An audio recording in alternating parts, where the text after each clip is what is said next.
Kami diberkati oleh pujian, terlebih lagi kami diberkati oleh firman yang akan disampaikan oleh hamba-Mu Pak Gautom Tuhan. Pakai lidah dirinya, urapi dengan urapan baru Tuhan, agar firman sungguh menjadi berkat bagi kami semua Tuhan. Terpujilah Tuhan selamanya. Di dalam nama Yesus kami akan buka fellowship malam ini. Haleluya, amin. Ya, ku masuki gerbangnya.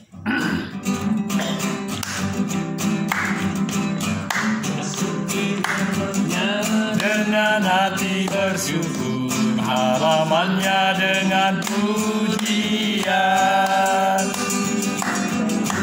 Ini harinya Tuhan, ku bersuka sebab Dia kiranya. Ku masuki gerbangnya. Ku masuki gerbangnya dengan hati bersyukur, halamannya dengan pujian.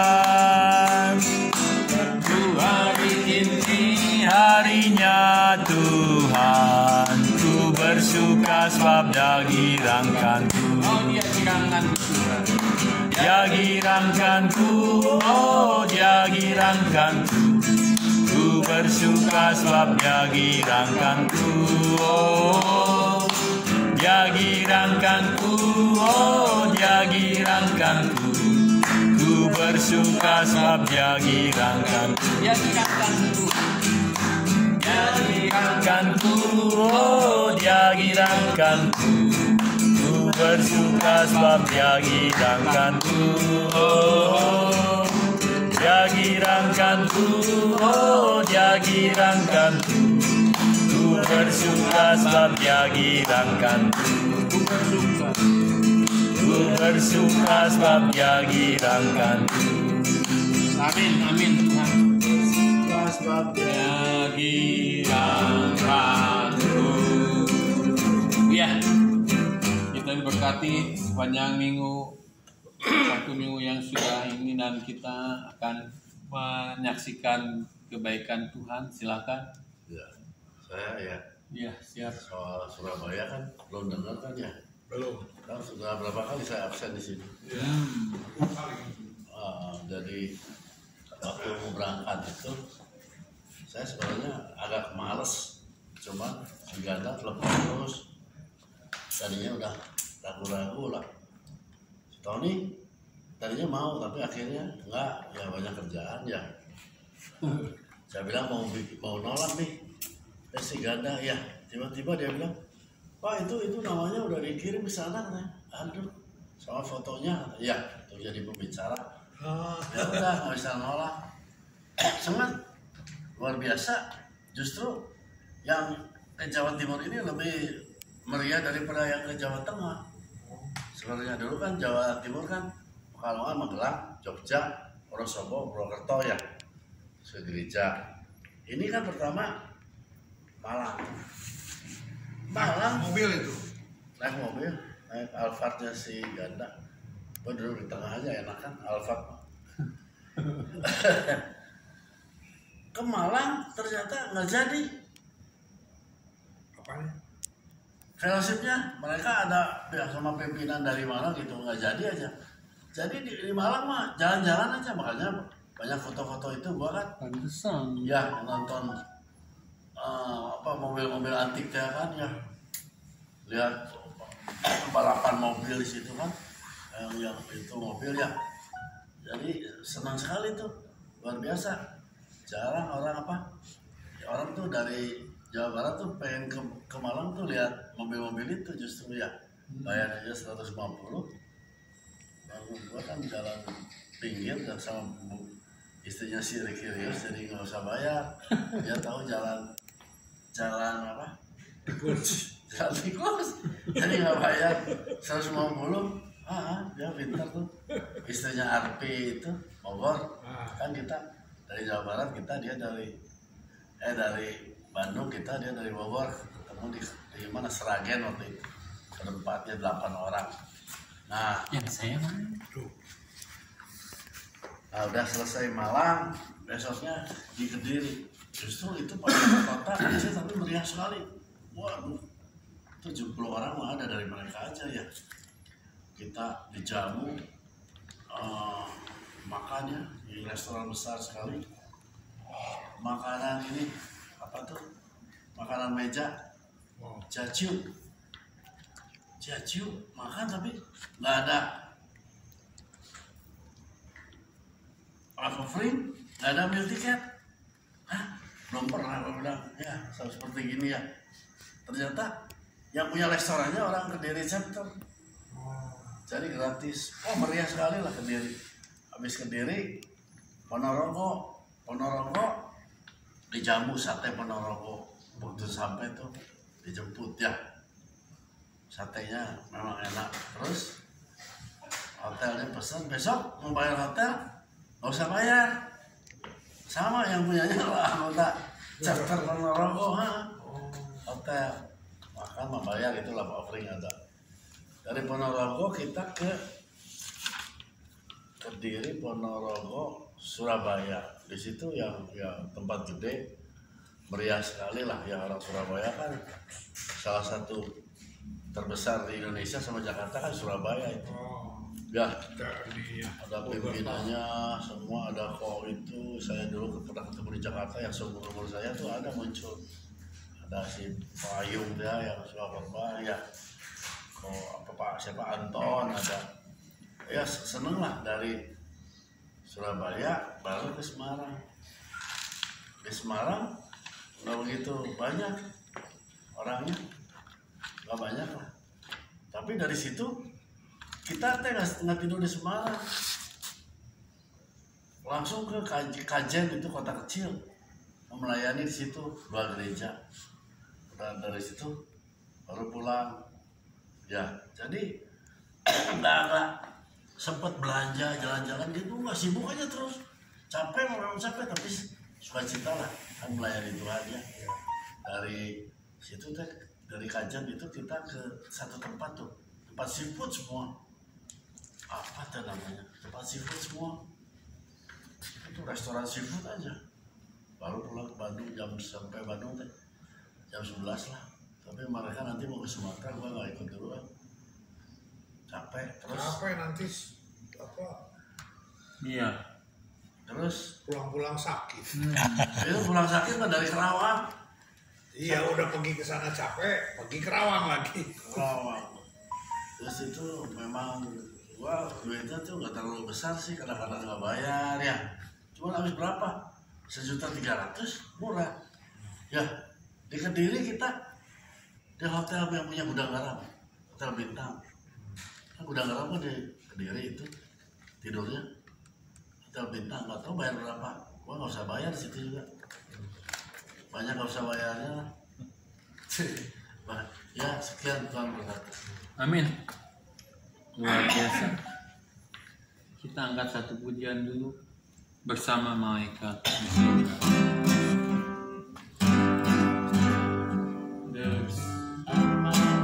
Malaikat di surga nyanyi.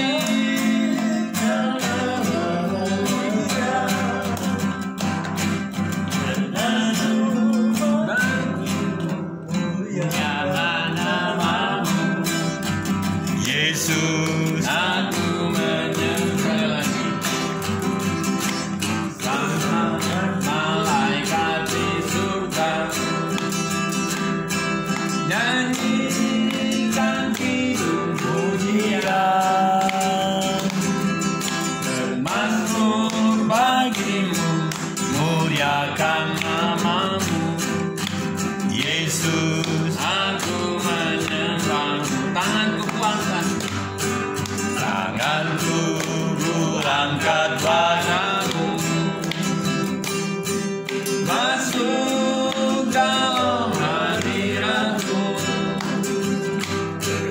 rasakan kasihmu dari diriku. Yesus, Aku menyembahmu. Hosana, hosana.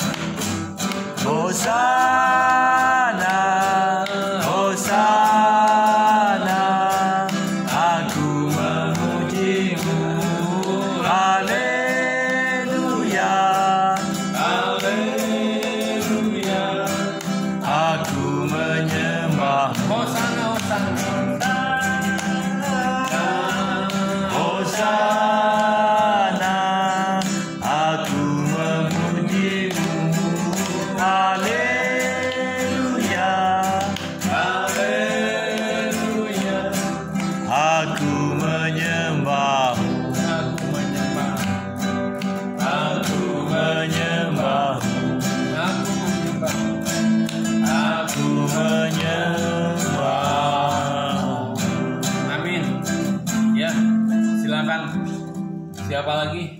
aja. Ini baca ya. Iya. Renungan hidup. Dalam waktu 2 tahun 5 bulan, Tuhan izinkan COVID-19 datang. Sehingga kesulitan menimpa kita dan memaksa kita untuk melepaskan semua kesenangan, kebanggaan, dan agenda pribadi kita. Tanpa kita sadari seringkali kita menomorsekiankan Tuhan dan lebih mengutamakan hal-hal lain melebihi hubungan kita dengan Tuhan. Hari-hari ini iman kita sedang diuji dan kita dipaksa untuk menghancurkan semua berhala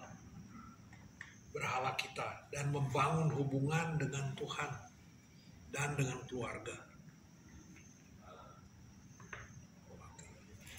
Yang memberhalakan olahraga sekarang semua stadion dipaksa tutup. Yang memberhalakan uang sekarang ekonomi runtuh. Yang memberhalakan pekerjaan sekarang tidak bisa pergi bekerja. Yang memberhalakan pergaulan sekarang kita tidak bisa bertemu teman-teman. Yang memberhalakan pengetahuan dan kepintaran sekarang seolah-olah sekolah-sekolah dan kampus tutup. Yang memberhalakan makan minum sekarang kafe dan restoran tutup. Ini kelihatan waktu masih lagi ramai. Yang memberhalakan pesta-pesta sekarang kumpul-kumpul dilarang.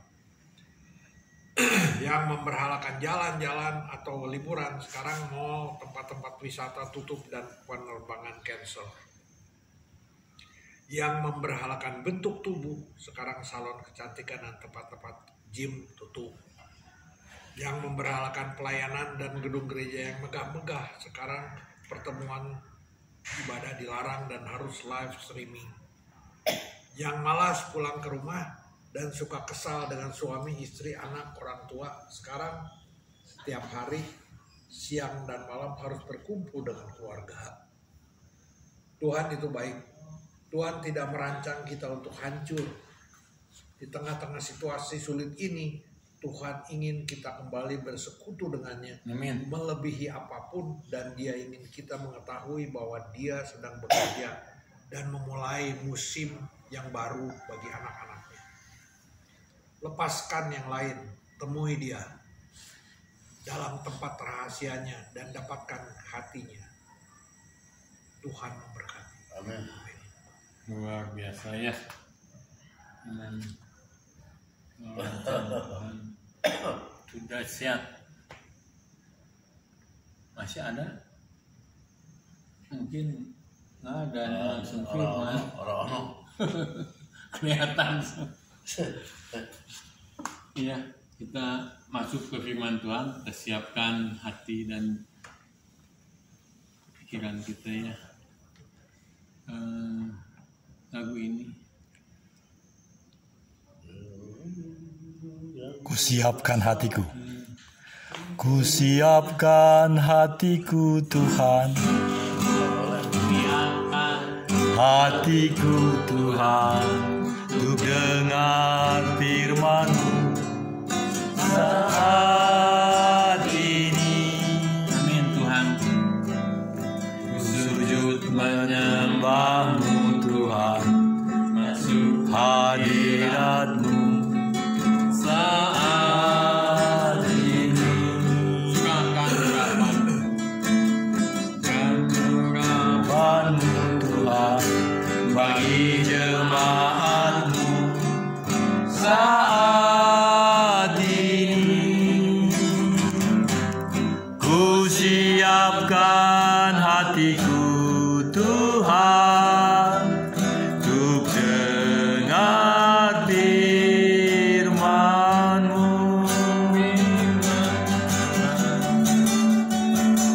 Firman-Mu Tuhan, tiada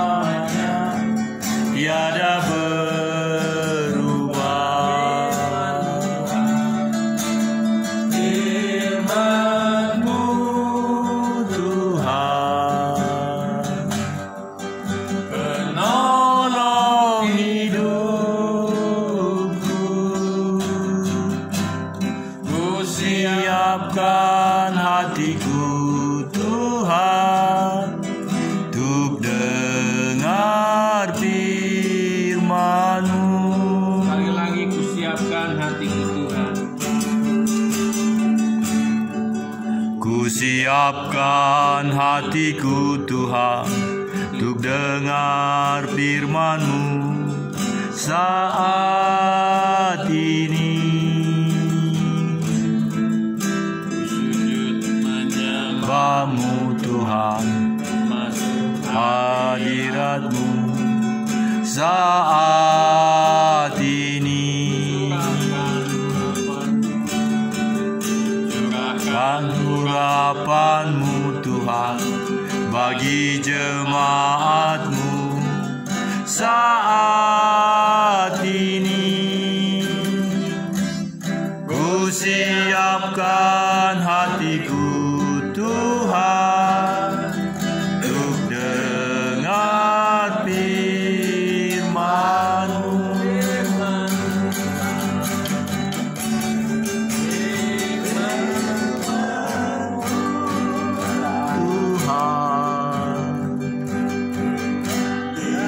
Tiada berubah, dahulu sekarang selama-lamanya tiada berubah.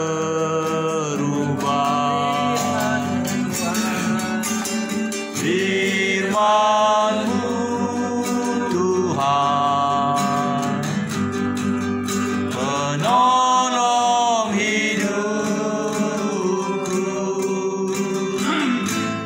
Ku siapkan hatiku Tuhan untuk dengar firman-Mu.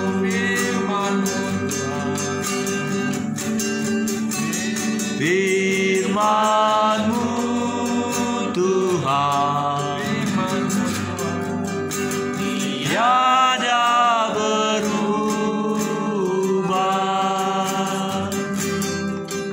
dahulu sekarang selama-lamanya tiada berubah.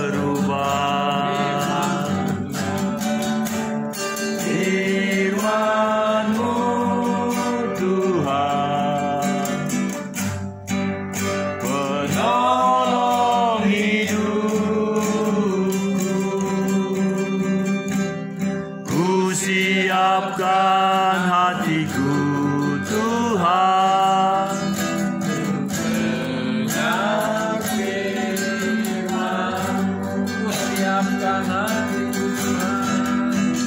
Ku siapkan hatiku Tuhan dengar firman. hatiku telah siap Tuhan. Hatiku telah siap Tuhan untuk dengar firman-Mu.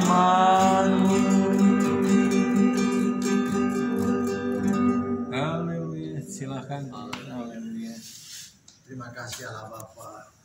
Haleluya. Terima kasih atas kebaikan. Amin. Terima kasih atas kenyataan pada sore hari yang diindah ya Tuhan. Kami sudah siap untuk mendengarkan firman-Mu Tuhan. Firman-Mu yang menguatkan dan membangun di dalam kehidupan kami. Itu satu hal yang kami ketahui yang pasti Tuhan. Karena kami tahu tanpa firman-Mu di dalam kehidupan kami, hati kami gersang. Kami tidak mendapat kepastian hidup, arah hidup kami ya Tuhan. Tapi melalui firman-Mu kami boleh damai, sejahtera, sukacita, Haleluya. dan kami boleh dikuatkan ya Tuhan. Begitupun hamba yang pada saat ini Kau percaya Tuhan untuk menyampaikan sebagian daripada sabda kebenaran-Mu. Berfirmanlah Engkau ya Tuhan, kami sudah siap untuk mendengarkannya. Urapi lidah mulut hamba sehingga hamba tidak berkata-kata dari akal pikiran kekuatan hamba sendiri ya Tuhan, tapi hikmat marifat yang dari Engkau yang bekerja atas kami ya Tuhan. Terima kasih atas kebaikan-Mu ya Tuhan, terlebih di tengah keadaan dunia ini yang penuh dengan ketidakpastian pada saat ini ya Tuhan, kiranya kami boleh menyongsongnya dengan damai sejahtera sukacita di dalam Engkau ya Tuhan. Segala intimidasi isi iblis yang mau merebut damai sejahtera sukacita dalam hati kami tengking hanya di dalam nama Yesus. Kuasamu menguasai pikiran kami pribadi. Berfirmanlah Engkau ya Tuhan, kami tak siap untuk mendengarkannya. Haleluya. Amin. Tuhan, saudaraku di dalam Tuhan, kalau kita melihat hari-hari yang sudah kita lalui ini ya, kalau kita runut, kita perhatikan satu persatu seperti firman Tuhan yang mengatakan bahwa hari-hari yang kita jalani semakin penuh dengan ketidakpastian gitu ya. Hari-hari semakin jahat, saudara sukacita. Tapi satu hal yang menjadi penghibur dan sukacita di dalam kehidupan kita, di dalam kemelut yang terjadi di tengah-tengah keberadaan dunia ini, kita hanya mengandalkan Tuhan saja. Di dalam dunia ini banyak hal-hal yang bergejolak, kejahatan di mana-mana. Bahkan kalau kita bicara tentang perekonomian, banyak hal-hal yang semakin menanjak, meningkat harga-harga barang-barang kebutuhan. Bahkan daya beli masyarakat pun sudah banyak yang sangat-sangat terpuruk. Tapi satu hal bagi kita sebagai anak-anak Tuhan yang menyerahkan segala aspek kehidupan kita kepada Tuhan, sekalipun segalanya naik, berkat kita juga dinaikkan. Ada amin, saudaraku kasih. Amin. Puji Tuhan. Firman Tuhan saat ini adalah Allah mau menolong mereka yang mau menolong dirinya. Jadi Allah mau menolong kita kalau kita mau menolong diri kita sendiri. Amin. Artinya kita tidak masa bodoh ya. Kita ada kepedulian bahwa Allah akan melawat di dalam kehidupan kita, saudara. Kita akan lihat, akan baca di dalam Kejadian 25 ayat 18 sampai 34, demikian firman Tuhan.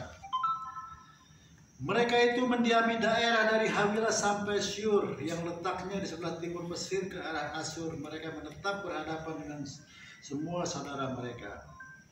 Kita akan melakukan cerita tentang keturunan Esau dan Yakub. Inilah riwayat keturunan Ishak, anak Abraham. Abraham memperanakan Ishak dan Ishak berumur 40 tahun ketika Ribka, anak Betuel orang Aram dari Padan Aram, saudara perempuan Laban orang Aram itu diambilnya menjadi istrinya, yaitu menjadi istri daripada Ishak. Berdoalah Ishak kepada Tuhan untuk istrinya, sebab istrinya itu mandul. Tuhan mengabulkan doanya sehingga Ribka istrinya itu mengandung. Tetapi anaknya bertolak-tolakan di dalam rahimnya dan ia berkata, jika demikian halnya mengapa aku hidup? Dan ia pergi meminta petunjuk kepada Tuhan. Firman Tuhan kepadanya, 2 bangsa ada dalam kandunganmu dan 2 suku bangsa akan berpencar dari dalam rahimmu. Suku bangsa yang satu akan lebih kuat dari yang lain dan anak yang tua akan menjadi hamba kepada anak yang muda. Setelah genap harinya untuk bersalin, memang anak kembar yang di dalam kandungannya keluarlah yang pertama, warnanya merah seluruh tubuhnya seperti jubah berbulu, sebab itu ia dinamai Esau. Sesudah itu keluarlah adiknya, tangannya memegang tumit Esau, sebab itu dinamai Yakub. Ishak berumur 60 tahun pada waktu mereka lahir. Lalu bertambah besarlah kedua anak itu. Esau menjadi seorang yang pandai berburu, seorang yang suka tinggal di padang, tetapi Yakub adalah seorang yang tenang, yang suka tinggal di kemah. Ishak yang sayang kepada Esau, sebab ia suka makan daging buruan, tetapi Ribka kasih kepada Yakub. Pada suatu kali Yakub sedang memasak sesuatu, lalu datanglah Esau dengan lelah dari padang. Kata Esau kepada Yakub, berikanlah kiranya aku menghirup sedikit dari yang merah-merah itu, karena aku lelah. Itulah sebabnya namanya disebut Edom. Tetapi kata Yakub, juallah dahulu kepadaku hak kesulunganmu. Sahut Esau, sebentar lagi aku akan mati, apakah gunanya bagiku hak kesulungan itu? Kata Yakub, bersumpahlah dahulu kepadaku. Maka bersumpahlah ia kepada Yakub dan dijualnyalah hak kesulungannya kepadanya. Lalu Yakub memberi roti dan masakan kacang merah itu kepada Esau. Ia makan dan minum lalu berdiri dan pergi. Demikianlah Esau memandang ringan hak kesulungan itu. Aku kasih kita di sini mau bicara tentang suara Allah, tentang hak kesulungan yang diberikan Tuhan di dalam kehidupan kita. Seringkali kita menganggap bahwa hak kesulungan itu tidak penting, saudara kasih. Tapi kalau kita simak lebih dalam di sini, kita lihat di dalam ayat 31. Dahulu kala kita perhatikan kasih itu kurang ya. Kenapa saya katakan begitu? Ketika Esau mau meminta, kalau katakanlah kalau sekarang ini mungkin siapa ya, Yakub itu mau masak kacang hijau, abangnya minta. Tahu nggak jawaban adiknya? Bolehlah, saya kasih. Tapi jual dulu hak kesulungan. Berarti kasih nggak ada ya? Iya Pak, Pak Sinaga. Nggak ada kasih ya. Tapi memang saudaraku, segala sesuatu itu Tuhan izinkan. Karena ketika Yakub mengatakan jual hak kesulunganmu, Yakub mempunyai pegangan bahwa iman dia itu kepada Tuhan sangat luar biasa. Yakub tahu ketika dia memegang tampuk hak kesulungan, dia akan mendapatkan berkat yang luar biasa. Tapi Esau sebagai anak laki-laki yang paling besar tidak menghargai, tidak menghormati, tidak mengerti apa yang dimaksud dengan hak kesulungan. Makanya ketika tapi Yakub, jualah dahulu kepadaku hak kesulungan, kata Yakub, jualah dahulu kepadaku hak kesulunganmu. Saud Esau, sebentar lagi aku akan mati, katanya. Boro-boro mikirin itu, kasihkanlah dulu kacang masakanmu itu, kira-kira begitulah ya. Jadi dalam hal ini saudara kasih di sini menunjukkan betapa Esau itu sangat menggampangkan, meringankan tentang hak kesulungan. Hak kesulungan bicara juga tentang iman, saudara kasih. Seringkali kita mengabaikan tentang iman, tentang kuasa doa di dalam kehidupan kita, saudara kasih. Ketika Tuhan melayakan kita, ketika kita memohon doa kita, seringkali yang datang, yang muncul dari mulut kita adalah memegahkan diri. Wah, saya mendoakan orang di sana. Setelah saya doakan, sembuh. Yang muncul bukan Tuhannya, saudara. Yang muncul adalah yang akunya. Seringkali terjadi dalam pelayanan kita kayak gitu. Ini jadi pelajaran bagi kita, saudara kasih. Karena ketika kita simak, kita ikuti, kita runuti satu persatu perjalanan hidup kita, banyak hal-hal yang tidak selaras, tidak cocok dengan kehendak Allah di dalam kehidupan kita, saudara kasih. Oleh karena itu, ada firman Tuhan yang mengatakan, ketika kita membaca tentang kebenaran firman Tuhan, di situ dikatakan, renungkanlah firman itu siang dan malam supaya itu berbuah, saudara kasih, supaya kita jangan salah kaprah gitu ya. Puji Tuhan. Kita akan lihat selanjutnya di sini dikatakan, kita akan melihat salah satu contoh, saudara kasih. Allah itu maha kasih, namun orang sering bertanya, maukah Allah menolong manusia mengatasi problem hidupnya? Pertanyaan di atas sering dilontarkan orang yang kurang percaya, yang pada dasarnya tidak mempercayai kekuasaan dan kasih-Nya yang berlimpah. Betapa Allah mengasihi dan ingin menolong manusia dari kemelut yang dihadapinya. Tetapi hal itu seringkali menjadi mandek, tidak terjadi di dalam kehidupan kita. Karena seringkali hati kita dibutakan, hati kita dikeraskan, saudara kasih. Telah diungkapkan dalam Yesaya 59 ayat 1 yang berbunyi, sesungguhnya tangan Tuhan tidak kurang panjang untuk menyelamatkan. Tangan Tuhan tidak kurang panjang untuk menyelamatkan. Dan pendengarannya tidak kurang tajam untuk mendengar.